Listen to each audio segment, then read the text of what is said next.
সব কথা বলতে চাই না, প্রকাশ্যে সব কথা বলা উচিত না, কিন্তু প্রশ্নটা তাদেরকেও করা যে দালালি মার্কা কথাবার্তা বলাটা মানে হয় না। হ্যাঁ, এই সরকারও আমি বলবো 4 মাসের সরকারকে দোষ দেওয়ার মতন জায়গা না আসলেও, বিশেষ করে গ্রান্টি নেট এদের ব্যাপারে কিন্তু স্পেসিফিক নোটিফিকেশন করা উচিত ছিল। টাকা আপনি পরে দিন, ঠিক আছে, সবাই পাবে আর গ্রান্টি নেট পাবে না, এটা হতে পারে না। তৃণমূল দলের লোকজনগুলো সবই পার্টি, সব চোর। হ্যাঁ, এদের নিয়েই এখন চলতে হচ্ছে। ব্যক্তিগতভাবে মনে করি এই জাতীয় সাংসদগুলোর সংসদ পদ খারিজ হয়ে পার্মানেন্টলি তাদের রাজনীতি থেকে বঞ্চিত করা উচিত এই লোকগুলোকে। মমতা বন্দ্যোপাধ্যায় এত লোভ কেন? তিনি কেন রাজনীতি ছাড়তে চান না? পিসি যেমন ঘেউ ঘেউ, পিসির নাম হলো ঘেউ ঘেউ, এই সরকার সেটা করছেন না। এই সরকার কর্মচারীদের সাথে বসছেন, কিন্তু এটাও ঠিক যে এই সরকার কিন্তু এখনো অবধি পুরোটা কমপ্লাই করতে তারা পারেননি। তারা বলেছিলেন 45 দিনের মধ্যে করে দেবে, সেটা পারেননি। আজকে একটা মানুষের প্রচুর পয়সা আছে, কালকে তার পয়সা চলে গেল, সে কি করবে? সে ডিসকোয়ালিফাই হয়ে যাবে। যখন আপনি মানুষকে পরিষেবা দিচ্ছেন বা মানুষকে কোনো কিছু দেব বলছেন, সেই পরিষেবাটা প্রত্যেকটা মানুষের জন্য দিতে হবে, নইলে কারোর জন্যই পাওয়া যাবে। কিন্তু 45 দিনে দিতে পারবে, এটা অবাস্তব কথাবার্তা। পে কমিশন বসলে পে কমিশন 7 দিনে দিয়ে দেবে, 1 বছরে দিয়ে দেবে? পে কমিশন তার রিপোর্ট নেবে, দেখবে, তারা রিপোর্ট তৈরি করবে, তারা এনকোয়ারি করবে, কি কি জিনিসের ইনফ্লেশন বেড়েছে সেটা করবে, সরকারকে রিপোর্ট দেবে। 1.5-2 বছরের গল্প আছে। আপনারা মমতা বন্দ্যোপাধ্যায়কে সমর্থন করবেন না, এটা আমি আপনাদের কাছে অনুরোধ জানাবো, সাধারণ মানুষের কাছে অনুরোধ জানাবো। একটা জেনারেশনকে ধ্বংস করবেন না। পৃথিবীতে এরকম অনেক দেশ আছে খেতে পায় না। কেউ যদি রাজনীতি করে তাকে বাড়িয়ে চড়িয়ে বলতে হবে, যেটা বাস্তবে সম্ভব হোক বা না হোক। এটা রাজনীতির নিয়ম, এটাতে কেউ বলতেই পারে আমি ভুলভাল বলছি।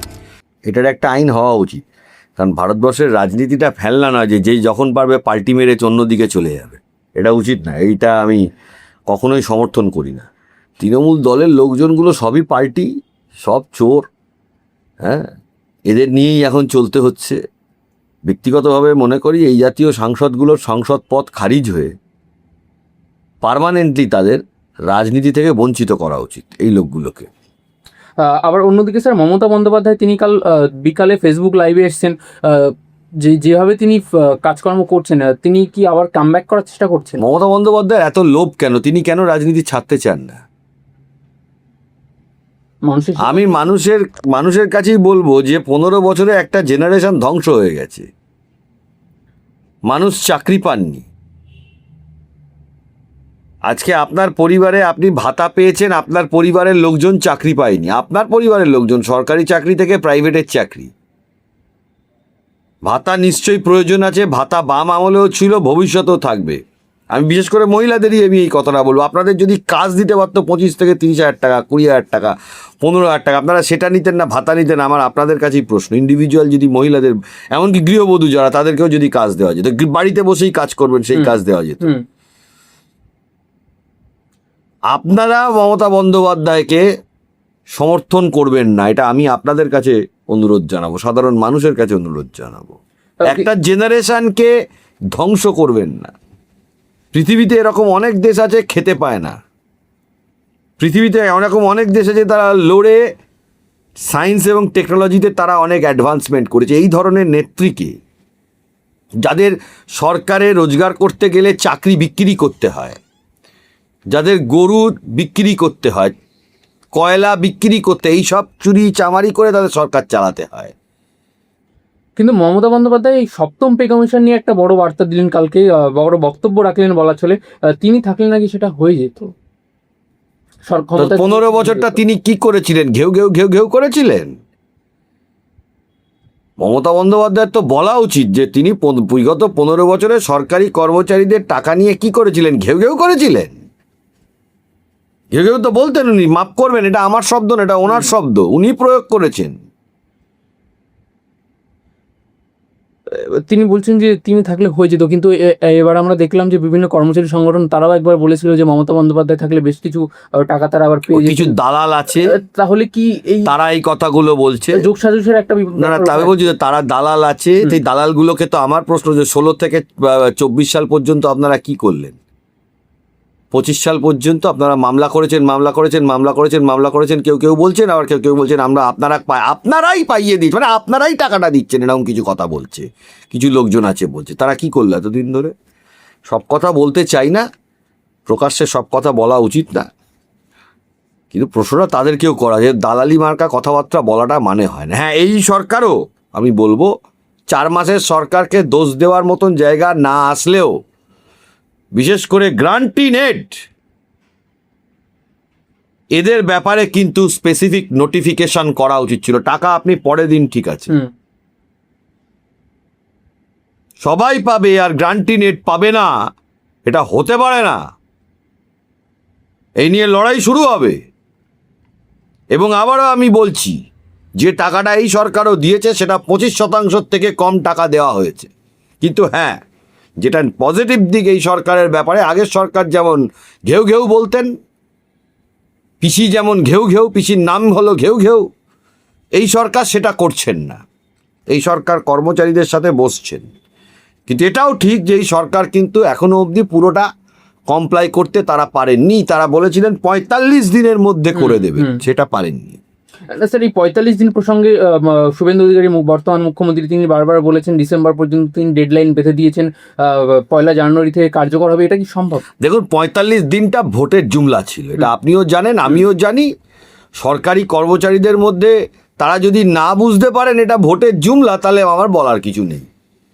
সরকারি কর্মচারীরাই 45 দিনের গল্পটা যে ভোটের জুমলা বলছে, সেটা যদি তারা বুঝতে না পারে তাহলে আমার বলার কিছু নেই। কিন্তু এটা ঘটনা, এই সরকারের একটা প্রচেষ্টা রয়েছে, এটা অস্বীকার করার জায়গা নেই। এই সরকার চেষ্টা করেছে, এটা অস্বীকার করার জায়গা নেই, এটাও আমি বলবো। আগের থেকে ডিএর পরিমাণ বাড়িয়েছে, এটাও অস্বীকার করার জায়গা নেই। কিন্তু 45 দিনে দিতে পারবে, এটা অবাস্তব কথাবার্তা। পে কমিশন বসলে পে কমিশন 7 দিনে দিয়ে দেবে, 1 বছরে দিয়ে দেবে? পে কমিশন তার রিপোর্ট নেবে, দেখবে, তারা রিপোর্ট তৈরি করবে, তারা এনকোয়ারি করবে, কি কি জিনিসের ইনফ্লেশন বেড়েছে সেটা করবে, সরকারকে রিপোর্ট দেবে। 1.5-2 বছরের গল্প আছে। এবার দেখুন, নির্বাচনে যারা নেতা হয় তাদেরকে কিছু বলতে হয় কথাবার্তা, যারা বলতে পারেন মানুষ তাদের কথাই খায়। এটাই নিয়ম, যে যত বেশি বাড়িয়ে চড়িয়ে বলতে পারবে, আমাদের দেশের নিয়ম হলো জনগণ তত বেশি খাবে। এটাই নর্মাল নিয়ম, এটা ফ্যাক্ট, এটা অস্বীকার করার জায়গা নেই। কেউ যদি রাজনীতি করে তাকে বাড়িয়ে চড়িয়ে বলতে হবে, যেটা বাস্তবে সম্ভব হোক বা না হোক। এটা রাজনীতির নিয়ম, এটাতে কেউ বলতেই পারে আমি ভুলভাল বলছি, অনেকের পছন্দ নাও হতে পারে, কিন্তু সত্যিটা সত্যি হিসাবেই ধরতে হবে। স্যার, এবার লক্ষ্মীর ভাণ্ডার নিয়ে একটা অসন্তোষ প্রায় জেলায় জেলায় দেখা গিয়েছে এই বেশ কয়েকদিন ধরে। মমতা বন্দ্যোপাধ্যায় সেই প্রসঙ্গ টেনে বলেছেন তিনি থাকলে এই বিষয়টা হতো না। তিনি থাকলে কি হতো জানি না। লক্ষ্মী ভাণ্ডার কোনো পুরুষের পাওয়া উচিত না, যতটুকু আইন আমি বুঝি সেটুকু আমি জানি, সেইটুকুই আমি বলতে পারি। তবে আমি যেটা ব্যক্তিগতভাবে মনে করি, এই ভাতার থেকেও বড় কথা, ভাতাটাকে সিস্টেম করতে হবে হলো গণবণ্টন ব্যবস্থা।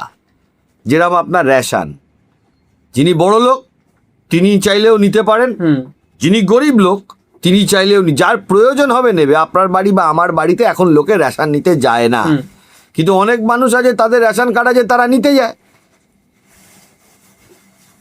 অনেক মানুষ আছে তারা নিতে যায়, অনেকের বাড়ি আছে নিতে যায় না। তাই জন্য এই যে ভাতা সিস্টেম, এই রেশন সিস্টেম, এই সিস্টেমগুলো গণবণ্টন ব্যবস্থার মতন করে রাখতে হবে। যে মানুষের যখন আজকে একটা মানুষের প্রচুর পয়সা আছে, কালকে তার পয়সা চলে গেল, সে কি করবে? সে ডিসকোয়ালিফাই হয়ে যাবে। যখন আপনি মানুষকে পরিষেবা দিচ্ছেন বা মানুষকে কোনো কিছু দেবো বলছেন, সেই পরিষেবাটা প্রত্যেকটা মানুষের জন্য দিতে হবে, নইলে কারোর জন্যই পাওয়া যাবে না। এই দুটো, আপনি হসপিটাল করেছেন, হসপিটালে বড় লোক যেতে পারে, হসপিটালে গরিব লোক যেতে পারে। এর মধ্যে যদি আপনি বাঁচতে চান যে একে দেবো ওকে দেবো না, সেই বাছাইটা তো সঠিক হবে না। হ্যাঁ, এটা ঠিক, প্রান্তিক মানুষের প্রয়োজন আছে, কিছু ঝাড়াই বাছাই প্রয়োজন আছে, কিন্তু গণবণ্টন ব্যবস্থাটা এমন করতে হবে যাতে যে কোনো মানুষ এই সুবিধাটা নিতে চাইলে পারে। আপনি মানুষকে আবেদন করুন গ্যাসের ব্যাপারে, মানুষকে যাদের আছে তাদেরকে বলে দাদা আপনারা ভর্তুকি ছেড়ে দিন, ইনকাম ট্যাক্স যাদের 10 লাখের ওপরে তাদের ভর্তুকি তারা পান না, অটোমেটিক কেটে নেওয়া হয়। এই সব সিস্টেমগুলো আনতে হবে। স্যার একদমই অন্য একটা বিষয়, বেশ কয়েকদিন ধরে বাজার পণ্যের দাম প্রচণ্ড বেড়েছে এরকম অভিযোগ আসছিল। সরকারের তরফ থেকে বেশ কিছু টিম তৈরি করে বাজারে সার্ভের জন্য পাঠানো হয়েছে, এই উদ্যোগটি কীভাবে দেখছেন? দেখুন, এইসব সার্ভে হতে থাকবে। হুম। দ্রব্যমূল্য বৃদ্ধি কন্ট্রোলটা করতে হবে। দ্রব্যমূল্য বৃদ্ধি যদি কন্ট্রোল না করতে পারেন, বাজারের অর্থনীতির কারণে সরকার নিজেই মার খাবে।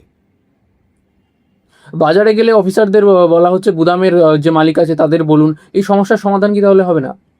দেখুন, সরকারকেই তো এটার ব্যবস্থা করতে হবে। সরকার না ব্যবস্থা করলে মানুষ জবাব দেবে।